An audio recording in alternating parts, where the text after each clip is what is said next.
నమస్తే.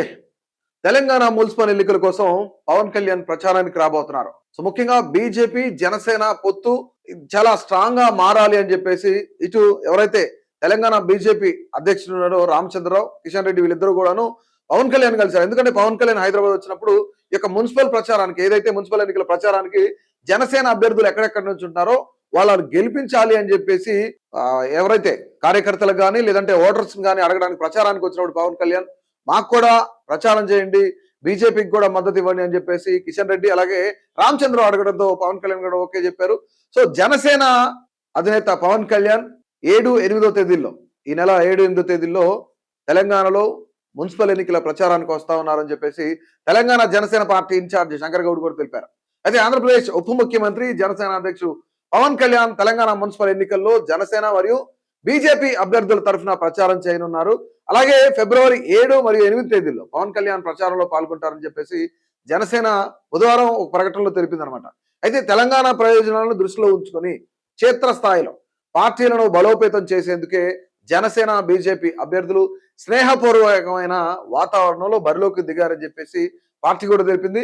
ఇక national democratic alliance NDA తరఫున జనసేన ఎన్నికల ప్రచారంలో కూడా పాల్గొంటారని చెప్పేసి పార్టీ కూడా అఫీషియల్ గా ఇప్పటికి అనౌన్స్ కూడా చేసింది. అయితే తెలంగాణలో బీజేపీకి మరింత బలం చేకూర్చేలా ఫిబ్రవరి 11న జరగనున్న ఇక మున్సిపల్ ఎన్నికలు ఏదైతే ఉన్నాయో ఆ ఎన్నికల్లో ఆ పార్టీ అభ్యర్థుల మద్దతుగా ఆంధ్రప్రదేశ్ డిప్యూటీ సీఎం పవన్ కళ్యాణ్ కూడా ప్రచారం చేస్తారు అని చెప్పేసి ఇటు బీజేపీ కూడా అఫీషియల్ గా అనౌన్స్ చేసింది. అయితే బీజేపీ అధ్యక్షుడు ఎన్ రామచంద్రరావు అలాగే కేంద్ర బొగ్గు గనుల శాఖ మంత్రి కిషన్ రెడ్డి ఎవరైతే ఉన్నారో వీళ్ళిద్దరూ కూడా పవన్ కళ్యాణ్ తో సమావేశం భేటీ అయి ఇక్కడ బీజేపీ అభ్యర్థులకు సంబంధించి కూడా ఈ సందర్భంగా రాష్ట్రంలోని మున్సిపల్ ఎన్నికలతో పాటు వాళ్ళు కీలకమైన అంశాలపైన కూడా చర్చించారు. అయితే రామచంద్రరావు కూడా ముఖ్యంగా ఎందుకంటే బీజేపీ అభ్యర్థులు మున్సిపల్ ఎన్నికల్లో పోటీ చేస్తున్నారు కాబట్టి వాళ్ళకి మద్దతు ఖచ్చితంగా కావాలి.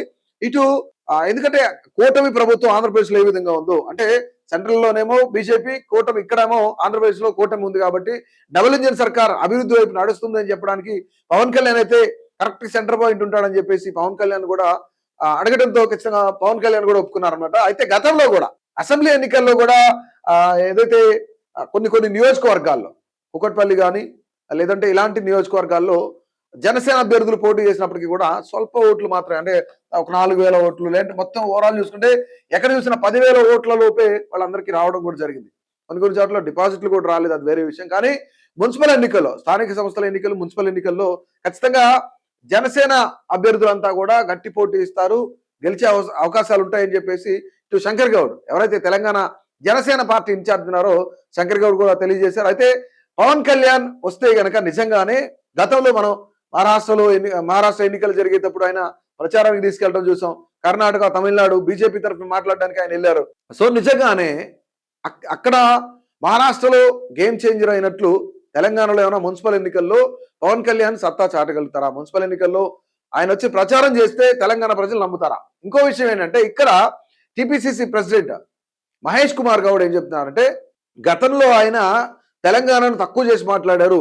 ఆయన కోనసీమకి వెళ్ళినప్పుడు కొబ్బరి చెట్ల గురించి, ఏదైతే కొబ్బరి చెట్లు ఎండిపోయాయో లేదంటే పడిపోయాయో లేదంటే అక్కడ పాడైపోయాయో, దిష్టి తగిలింది లేదంటే తెలంగాణకు సంబంధించి ఆ మాటలు కొన్ని అనుచితంగాలో లేదంటే తెలంగాణను వక్రీకరించినట్లు లేదంటే తెలంగాణ వల్లనే ఇట్లా జరిగిందని చెప్పేసి పవన్ కళ్యాణ్ మాట్లాడారు అని చెప్పేసి పిసిసి అధ్యక్షుడు మహేష్ కుమార్ గౌడ్ కూడా చెప్తున్నారు. నిజంగానే తెలంగాణ ప్రజలు పవన్ కళ్యాణ్ నంబరు ఏదైనా ఉంటే పవన్ కళ్యాణ్ ఆంధ్ర వ్యక్తి, ఆంధ్ర రాజకీయాలు చేసుకోవాలి కానీ తెలంగాణ వచ్చి తెలంగాణ ప్రజల్ని ఈ విధంగా మోసం చేయడం లేదంటే తెలంగాణ ప్రజలకు చెప్పడం అంటే ఖచ్చితంగా అది తెలంగాణ ప్రజలు నమ్మరు.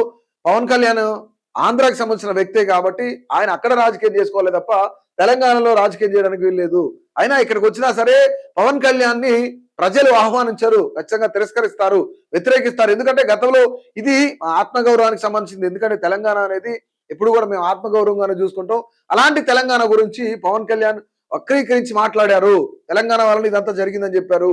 అంటే కోనసీమ కూడా పాడైపోయింది తెలంగాణ వల్లే అని చెప్పేసి ఆయన మాట్లాడారని మహేష్ కుమార్ గౌడ్ కూడా చెప్తా ఉన్నారు.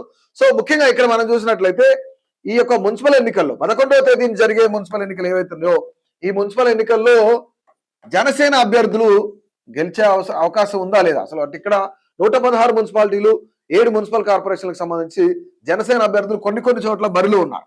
ఇందులో ఇక్కడ మహేష్ కుమార్ గౌడ్ చెప్పేది ఏంటంటే ప్రజాప్రభుత్వాన్ని ప్రజలు ఆనందంగా ఆహ్వానిస్తారు. కాంగ్రెస్ ప్రభుత్వం ఇక్కడ బాగా పరిపాలిస్తుంది కాబట్టి బీజేపీ అయినా అటు జనసేన వచ్చినా బీఆర్ఎస్ వచ్చినా ఎవరు వచ్చినా సరే ఇక్కడ అత్యధిక స్థానాలు దాదాపుగా 90% పైగా స్థానాలు గెలిచేది కాంగ్రెస్ పార్టీ అని చెప్పేసి మహేష్ కుమార్ గౌడ్ కూడా ధీమా వ్యక్తం చేస్తున్నారు. అయితే రేవంత్ రెడ్డి 100% ఖచ్చితంగా మనమే గెలవాలి, 100% మనమే గెలవాలని చెప్పేసి ఇప్పటికే నేతలకు కార్యకర్తలకు పార్టీ శ్రేణులందరికీ కూడా దిశానిర్దేశం చేశారు సీఎం రేవంత్ రెడ్డి.